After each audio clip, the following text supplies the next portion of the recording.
All right, thank you so much, Irene Muchuma, for that report. And speaking of Irene Muchuma, I'm handing over to her because we have an M-pox awareness. A third case has been reported here in the capital. To help us also discuss in that conversation is Dr. Samuel Hamadi, who's the Deputy Director, Center for Virus Research at KEMRI. Irene, take it away. Thank you, Cargo. Good evening, and it's now time for us to get into our interactive segment with a key focus on the awareness on Mpox. On set with me is the Deputy Director, Center for Virus Research at KEMRI, Dr. Samuel Hamadi, who is going to shed more light on the awareness, since now we have reported 3 cases in the country. We are going to look at the broader perspective on the awareness on Mpox. How are we going to handle it? Supposingly, it mutates to the level of COVID-19. And why is it always an issue of concern when it comes to health matters? But before we get into that session, let's have a look at one of the items which was prepared by Marie Yambo.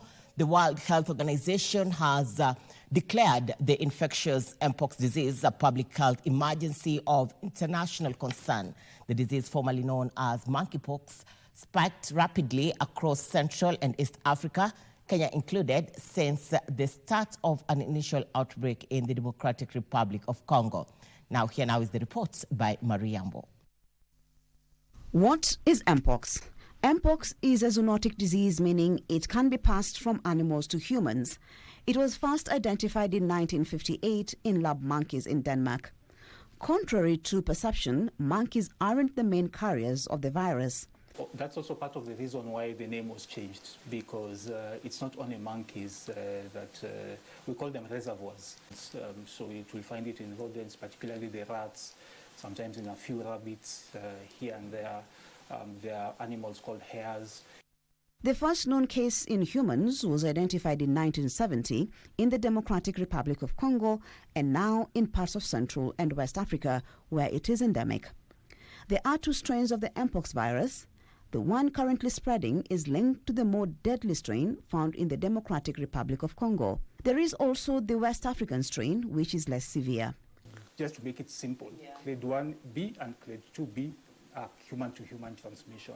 Then clade 1A and clade 2A still maintains animal-to-human transmission. But in terms of mortality, clade 1 as a whole is quite deadly. And then clade 2 also as a whole is much more milder, but the difference is just in terms of transmission. Since January 2024 to August 2024, a total of 18 countries have reported cases of Mpox. That is Kenya, 3 cases, Uganda, 4, Rwanda, 2, Burundi, 8, Cameroon, 35 with 2 deaths, South Africa, 22, and 3 deaths. In Asia, Pakistan, Philippines, and Thailand have all recorded 1 case each. In Europe, only Sweden has recorded a single case of Mpox.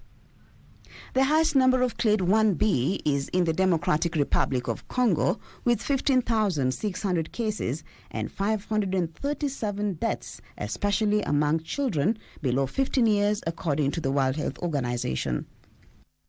Although Mpox can be transmitted from animals to humans, what is happening this time around is that it is being driven largely by human-to-human transmission.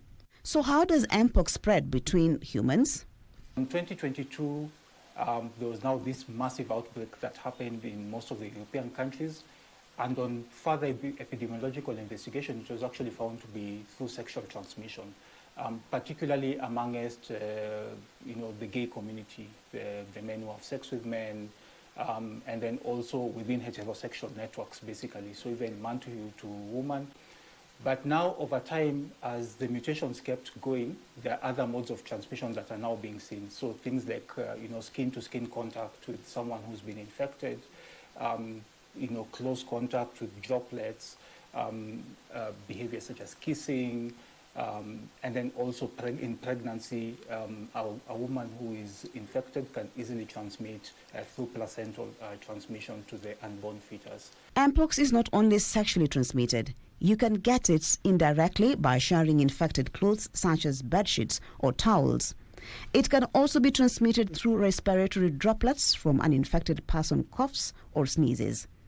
If you get it, some of the first symptoms will present like the flu, body aches, fever, coughs, and then some rash on the body that form blisters. People with strong immunity recover from Mpox on their own in 2 to 4 weeks, but it can be serious for those with weak immunity or immunosuppressed people. For example, God forbid, if you got it and you have a good immune system, chances are you would get your fevers, and you probably might not even get those skin lesions. Or if you get them, it may be those flat ones and then almost disappear. But for people, for example, children or people who have conditions that depress the immune system, they might actually go the whole way until they get, the swellings and all that, and get very, very sick. The World Health Organization has declared Mpox a public health emergency of international concern. The Ministry of Health Principal Secretary for Public Health, that is Mary Muthoni, has urged Kenyans to take personal responsibility to protect themselves and their families. Mpox is highly infectious when the infected person is showing signs of rashes, and the rashes are visible.